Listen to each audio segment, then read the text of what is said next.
நீ என்ன வேணுமாலும் ஷார்ட்ஸ் போட்டுக்கிடி, எனக்கு எதுக்குடி டென்ஷன் ஆகுது? ம்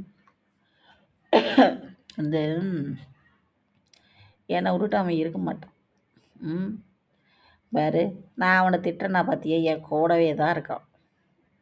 புரியுதா? அவன் என் கூட பேசலை, என் கூடவே தான் இருக்கான். புரியுதா? உண்மையாலுமே தான். ஏன் அவன் நான் எதுவுமே சொல்ல மாட்டேங்கிறேன்? என்னை விட்டுட்டுலாம் போக மாட்டான். அவன் 50 பேர்த்துக்கிட்ட பேசியிருந்தாலும் சரி, 100 பேர்த்துக்கிட்ட அவகிட்டே பேசியிருந்தாலும் சரி, பேசுனாலும் சரி, என்னை விட்டுட்டுலாம் போக மாட்டான். இப்போ இல்லை, கடைசி வரையுமே. புரியுதா? அதனால தான் நான் அவனுக்கு எதுவுமே சொல்கிறதில்ல. ஏதோ போய் பேசியிருக்கிறேன், அவகிட்ட பேசியிருப்பான், ஏதோ 2-3 வார்த்தை பேசியிருப்பான். பேசிட்டா அப்புறம் பிடிக்கலன்னு சொல்லிட்டு வந்திருப்பான். அப்போ நான் போய் அவங்ககிட்டயும் இவங்ககிட்டயும் பேசுகிறேன்ல, பேசிட்டு அப்புறம் பிடிக்கலன்னா நானே ஏதோ ஒன்று பண்ணிக்கிட்டு நானே வந்துடுறது. அந்த மாதிரி அவனும் போய் ஒரு 2-3 பேர்த்துக்கிட்ட பேசியிருப்பான். யார்கிட்டையும் பேச பிடிக்காது, அப்போ சத்தம் இல்லாமல் ஃபோனை வச்சுருந்துருப்பான். புரியுதா?